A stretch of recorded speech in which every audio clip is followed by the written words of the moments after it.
Hey, Jalen Parmalee here. I'm going to talk about what your posture tells me, and we're going to talk about the elevated hip in this video. This is a very common one, a very important one to talk about. And with that being said, let's get started. All right, elevated hip. With elevated hip, we can get some back pain and tension. Okay, we get some hip pain, hip tension, leg length discrepancy, balance issues, and lack of glute activation. Okay, so if we talk about all these symptoms, what we can remember is muscle moves bone. Okay, so that muscle moving bone, we can see this muscle in here, the quadratus lumborum, attaches to that lumbar spine into the pelvis in here. So it's pulling your hip up in this fashion. There's other muscles involved, but this is one that will 100% be tight and have some tension. Okay, we can assume that this hip flexor, so this psoas in here that attaches to the lumbar spine and into the hip, we can assume that that's going to be tight. The iliacus right on the surface of the pelvis, which is also a hip flexor, so it attaches in this fashion here, and these two muscles combine to create the iliopsoas complex. Okay, so these muscles get nice and tight, and they get tight from sitting. So they're hip flexor muscles, and while you're in a seated position, if you're someone that sits for hours at a time every day, those muscles get nice and tight. And if you don't stretch or release, they're going to be in a locked short position, and that locked short position is going to cause a significant amount of tension on that lumbar spine, can cause compression of the discs over time, along with this quadratus lumborum. Okay, so you got these muscles affecting your lumbar spine. Okay, now if that's something that's been like that for years or months, you could notice that you have significant back pain, or you probably are at the point where you're getting some issues with your discs. So you need to address these muscles often if you do notice that you have elevated hip. Okay, so those are the first important things that we need to start focusing on when you do come in.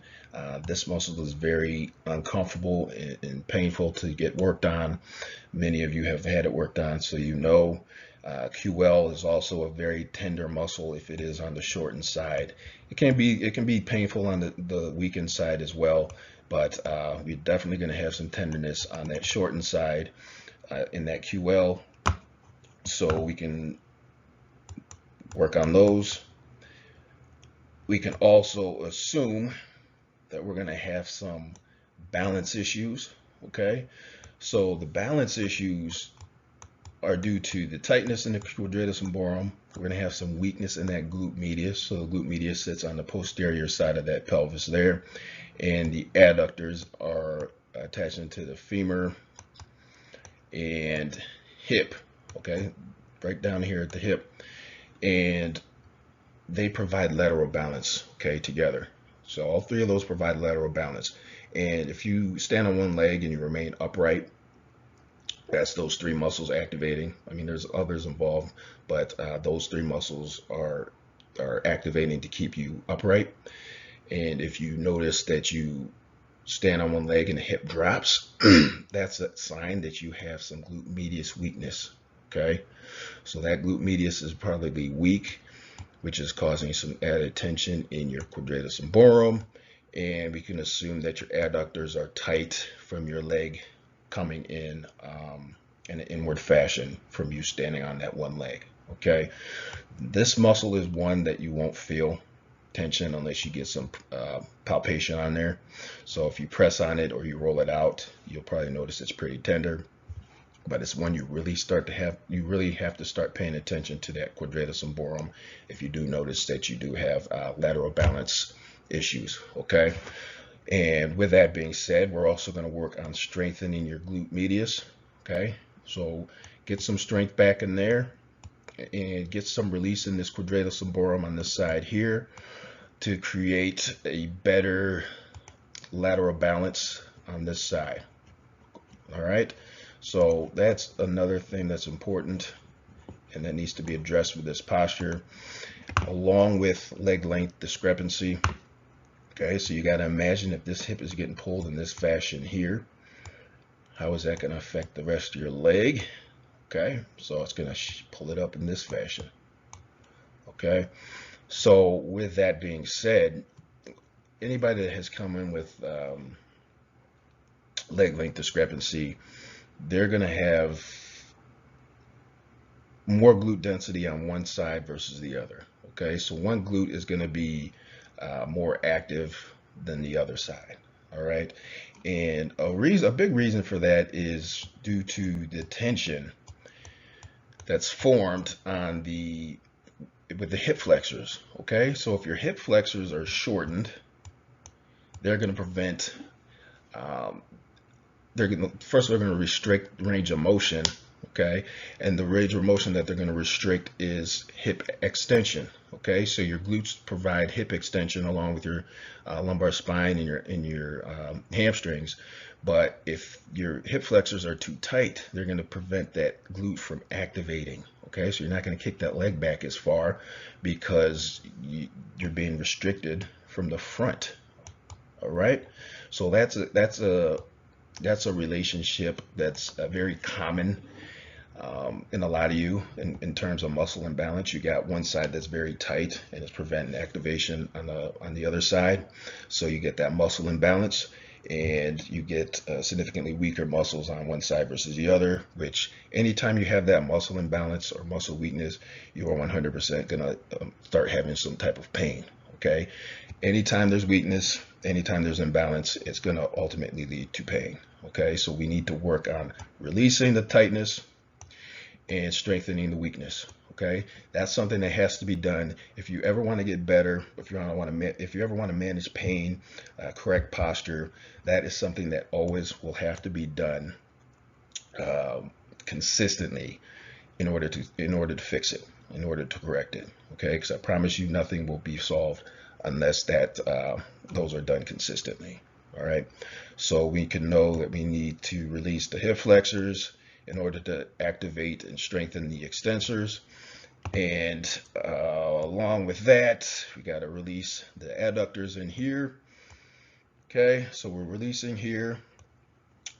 If you are a woman, you probably have your adductors more likely to get tight because you sit with the legs closed a lot more often than men do. So whether you're wearing dresses, skirts, or wherever you sit with your legs crossed, you are more prone to get that tension in your adductors, because we know muscles move bone. What do adductors do? They bring your legs together. Okay, so if you hold them in that position, those muscles are getting nice and short while your glutes are getting stretched. Okay, so start rolling out your adductors. Okay, roll them out and stretch them. All right, so that is why we're getting all these from this elevated hip posture. Again, let me erase these here. And we can see, because of where the muscles attach, that's what they're going to ultimately influence. Okay, so if they attach to the lumbar spine and the pelvis, they're going to influence the lumbar spine. They're going to influence the low back and the hip joints. Same thing here, low back and hip, influence the low back and hip. And we got some leg attachment and hip attachment, so we're going to get some hip pain, we get some leg length discrepancy, balance issues, lack of glute activation, and the whole nine. Okay, so again, this is a lot to correct in one person. A lot has to be done consistently in order to correct this, especially if you've had this posture for several years. It's going to take a long time to correct. It'll take even longer if it's not done on a regular basis. Okay, so if you are someone with this posture, the last thing you need to do is just jump into any old regular exercise program. Okay, you cannot do that. You need to worry about fixing this first before you worry about losing a significant amount of weight, or before you worry about putting on muscle. Okay, because all that will happen is you'll just rush into an exercise program, doing things you see on Instagram or YouTube, and you'll be doing things that are going to cause more tension in the muscles that are already tight. Okay, so an example would be if someone gets started with an exercise program where they're doing a significant amount of flutter kicks, or they do bicycle kicks or leg lifts, they're getting more and more tension in that psoas, because your psoas is a hip flexor, and they think they're getting their abdominals, where the abdominals do not flex the hip. Okay, so leg lifts are not performed by the abdominals. Okay, that's going to be your hip flexors. So these are already tight, and you go to do exercises that are going to create more tension in the psoas. Next thing you know, you're left with back pain, or you're left with hip issues, and you stop exercising because you associate exercise with pain, and you're right back to square one. Okay, where you're not doing anything because you either don't know what to do, or you're doing the wrong things. Okay, exercise should never lead to more pain. If it leads to more pain, it's because you're doing the wrong things, or you're not doing enough release prior to your exercise. Okay, so I said we need to release the tight muscles first, and then we need to work on strengthening. Okay, so increase the range of motion by releasing these tight muscles. Once we increase the range of motion, we get the blood flow flowing through the muscles, then we can work on strengthening the weakened muscles. Okay, but that has to be done regularly. All right, this is not easy stuff. It takes time. Many of my clients, I just have to constantly modify exercises and workouts due to postural distortions, or if they're getting lack of activation in one muscle, then we kind of have to adjust it. So it's very time consuming. It's not easy, but it's very necessary. Okay, if you want to manage pain, and if you do want to start your exercise journey without having significant amount of discomfort or lack of success.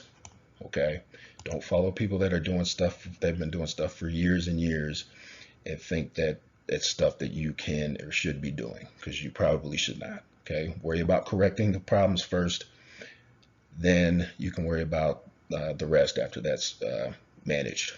Okay, so with that being said, we'll kind of talk about what to do in the next video, and hopefully that'll give you a better idea of how to move forward if you do have this posture. All right, so what to do? What we need to do is get some good release exercises, particularly in the lower body. So we want to get some hamstring release, adductors. 100% want to make sure we're doing this regularly. Quadriceps, all the way up into the all up into the TFL, so the top of the leg in there. Can also get the IT band along the side. That's going to need to be addressed. We can get the quadratus lumborum with the lacrosse ball, or you could use a theracane, but we got to make sure we're getting this muscle released. Okay, that'll feel great. Glutes. So you can foam roll the glutes, or you can use a lacrosse ball. A lacrosse ball will be a little intense to start, so I would start with a foam roller, and the more you do it, the more you'll probably be able to start transitioning to things that are a little bit more firm, so you can get deeper into that tissue. After we release all this, we can worry about strengthening the glutes, so we can do a banded kickback. We can do kickbacks without a band. The biggest thing we need to make sure we're doing is feeling the glutes activate. Okay, so you have to feel your glutes activate when you're doing glute exercises, so we can be sure that those muscles are firing. Okay, a lot of times I have my clients do this and they won't feel anything in their glutes. Okay, they might feel it in the hamstrings, might feel it in the back, or they might feel it in the front of the leg. Okay, so If that's you, you're going to have to try a few things. So we either need to get more release in the hamstrings, release in the low back, or we need to get more release in the front of your leg up into that TFL. Okay, so those are things we need to do to get that glute activated. And we can also hold the position. So as you're doing this, just hold that position until you feel your glute activate. Okay, and once you feel your glute activate, then you can continue the reps as normal. All right, but those are a few techniques that we need to do if we aren't feeling those glutes activate. Okay, and then this is just another glute activation exercise you can do. Again, you can hold that up position to feel more glute activation if we need to. Okay, and I did not have the so right in here as the release technique, but again, I will post something on that after I post this video, because that's an important thing to use. All you do is just lay on it. You'll place it right into your kind of along the sides of your abdominals, down by the pelvis, and they'll probably be pretty sharp, but I'm telling you, once you use that, you'll feel some significant relief in your low back. So this video is longer than I wanted it to be, but it's important that you know this stuff, because this is a very common postural distortion, and it's one that needs to be corrected and managed prior to anything. Okay, so if you have a building, imagine you have a building you're trying to renovate, and the frame is all bent and rusted. There's a lack of foundation. You're not going to try to start stacking bricks on top of that building. Okay, you're going to work on fixing and correcting the foundation, the structure, and then you're going to worry about the building. Okay, then you're going to worry about putting the brick and mortar on there. All right, so same thing needs to be done with your body. Don't worry about the outside. You need to fix what's going on inside. Create the strong foundation. That way you're able to stack on muscle properly to where it's not creating more issues. Okay, so yeah, that's this video. Next video, I'll talk about a externally rotated hip posture, which is another common one. So yeah, be on the lookout for that, and thanks for watching.